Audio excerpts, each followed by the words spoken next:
Welcome to the second video in my cat series. Hopefully you aren't allergic, because today we're talking about cat people. Hopefully you aren't allergic to people, I mean. This is a thriller from 1942 produced by Val Lewton, but it's also a thriller from 1982 directed by Paul Schrader. And it's this remake that we're going to talk about today, although I have seen the older one, don't worry, and I'll make some comparisons, don't worry. Why are we talking about this movie? Well, it has the right people in it. It's directed by Paul Schrader, who is maybe best known for writing Taxi Driver. He also made a bunch of cool movies on his own. I haven't seen any of them, though. The movie stars Natasha Kinski, that's Klaus Kinski's daughter. Malcolm McDowell is also in it, along with John Hurd and Annette O'Toole, no relation to Peter. The cast is rounded out by Ed Begley Jr., no relation to Peter Begley Jr., and Frankie Faison, who was later in The Wire. The theme song for this movie was performed by David Bowie. I think it's the B-side to Let's Dance. Maybe he released it as that? I can't quite remember. The score was written by Giorgio Moroder. Yeah, it's pretty cool stuff. As long as we ignore that the film was produced by Jerry Bruckheimer, it's got quite an interesting group of individuals associated with it. It also seems to have a pretty unhinged plot. The basic premise is that Natasha Kinski's character, Irina, is worried that she's going to turn into a leopard whenever she makes love. This all seems pretty promising. Cool people, unhinged story, sounds like my kind of movie, but does it live up to those expectations? Well, what I can tell you right here and now is that if you've seen the movie Altered States, don't bother watching this one. The two movies are pretty similar, but I think Altered States is better. It came out 2 years earlier. That might make you suspect that I don't like cat people very much, but hold your horses. Hold your cats. I'll tell you exactly what I think right now. Cat People starts out really strong, actually. The opening scene has cool music. This is David Bowie and Moroder, and has cool images. It gives us kind of a backstory of the curse, which involves a woman and a leopard and a tree, a very nice tree, in my opinion. It's a little hard to understand what's happening, but the vibe is there. And this is the foundational curse of the film, something to do with a leopard. From there, we jump to one of the defining locations of the 1980s. That's right, it's an airport. Irina is arriving in the U.S., arriving in New Orleans. Malcolm McDowell is there in the airport dressed as a priest. Of course, anytime you see Malcolm McDowell, you know something weird is going to happen. And when you see Malcolm McDowell dressed as a priest, you should get out of the confession booth, I guess.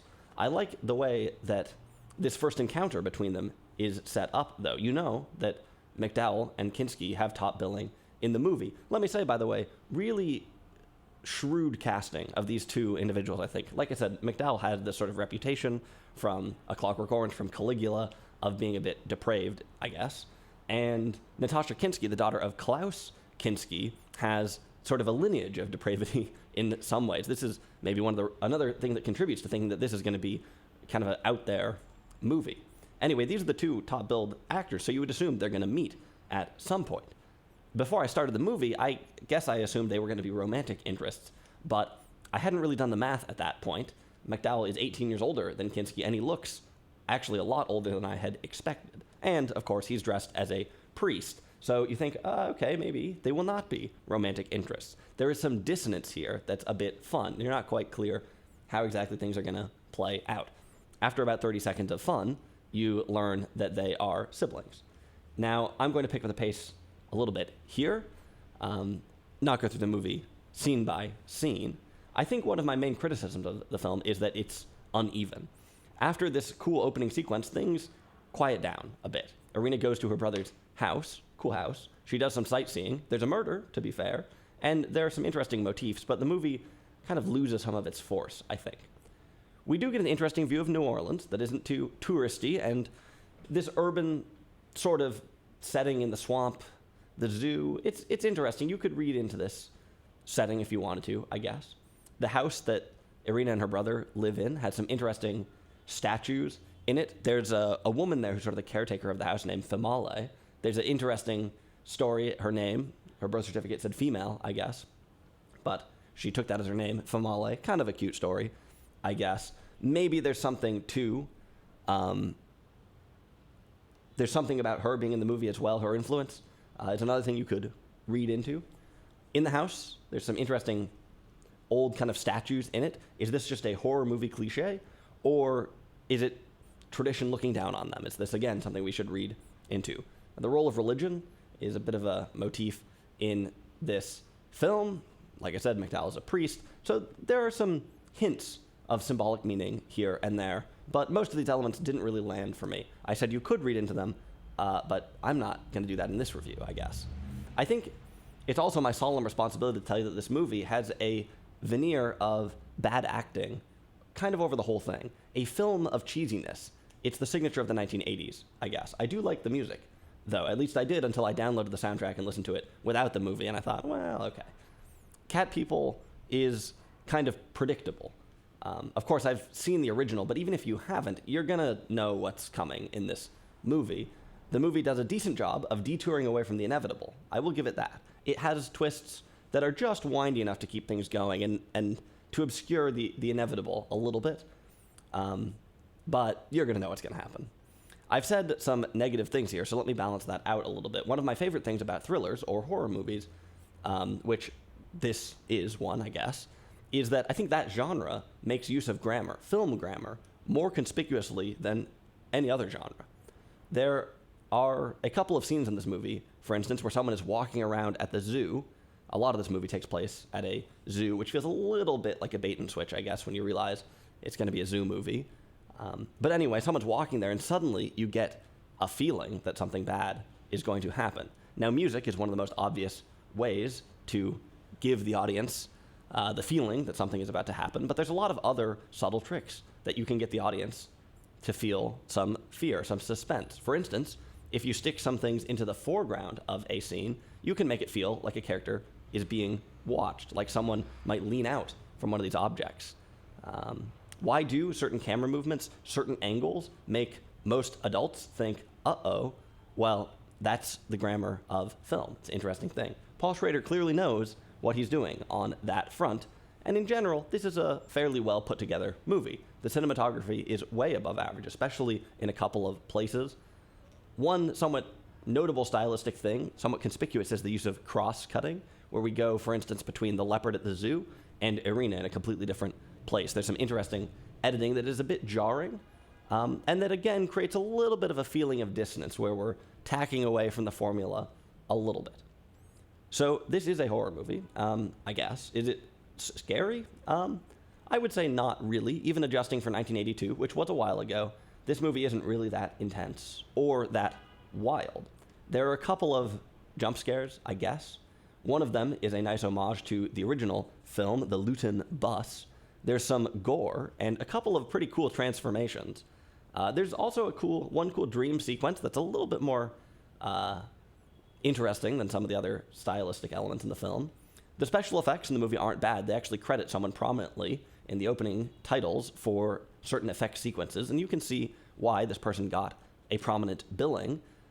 They also definitely had a real leopard when they made this movie, and some of the shots with the leopard are extremely legit. They also definitely had a fake leopard when they were making this movie, and some of the animal scenes look pretty goofy, almost as if they could have been made in 1942. Overall, I thought that this movie was kind of tame. Now, granted, I watch one or two weird movies now and then, so maybe my expectations are off, but when I saw the plot and the people involved, when I saw the opening scene, even the poster for this film, it gives you the idea that you're on your way to Bizarro World. Instead, we mainly stay in Hollywood. We get a pretty conventional movie. Speaking of conventional, the original film is conventional. It's from 1942, produced by Val Lewton. It was actually his first production. Val Lewton was born in Russia. His given name was not Val Lewton. Cat People was an influential horror movie that builds up some real steam. I think I would probably recommend the original over this one, but maybe it's a bit of a toss-up. I don't know. It builds up some real steam, but like a lot of movies at that time, it sort of dissipates into moralism by the end of the film. It's easy to see how the plot of the movie, which is fairly similar between this one and the original, it's easy to see how that idea was at home in the 1940s when Hollywood was scared of sex, scared of immigrants, and of course scared of leopards. Granted, the original might have a subversive hint to it, with some people finding a kind of allure in this cursed love. I had expected the remake to really lean into this more subversive angle and to reverse the puritanism of the original, to relish in this sort of wild sexuality. In some ways, it does do this. The new movie has a different ending, for instance, that I think is a lot better, and that sort of celebrates Irina, but a lot of the dramatic logic in this movie still comes from a place of fear, still comes a little bit from a place of puritanism, especially, I guess, the way that McDowell's character is sort of situated in the movie. Now, it's worth noting that with a lot of 1980s movies, it's possible that the whole thing is sarcastic. And in this movie, you might wonder if you were supposed to be reading into maybe something about John Hurd's character. There's a certain superficiality to the whole thing that you could try to make a case for. If you're a big fan of Paul Schrader and you were to tell me, well, really, this movie is saying whatever, I might believe you. There's a scene where Oliver, that's John Hurd, and Irina go out to dinner at an oyster restaurant, and the whole thing is just kind of on the nose, kind of oversized in a way. It reminds me a little bit of the restaurant scene from The Fisher King. The movie came out a decade later. But again, there's a feeling of dissonance here, like it's maybe saying something about America, something.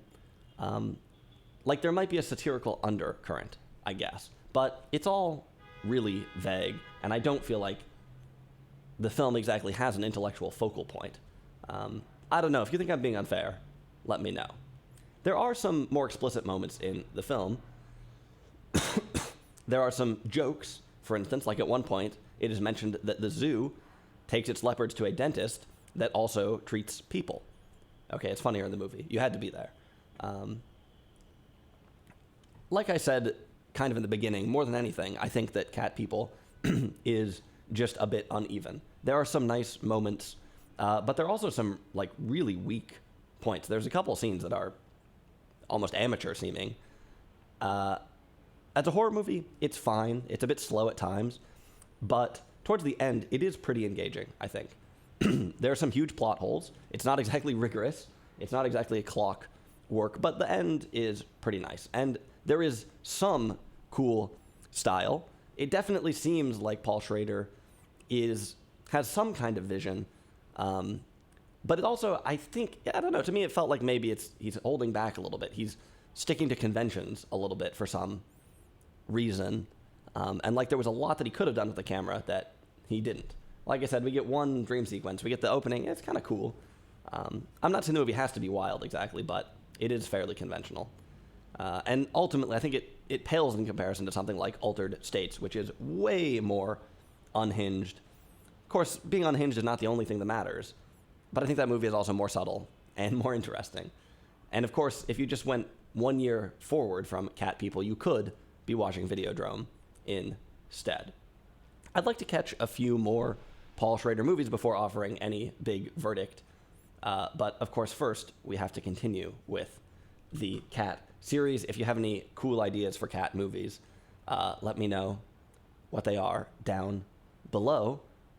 Why am I watching all these Cat films? I don't particularly like cats. I do have a reason that I will reveal probably as the series comes to a close.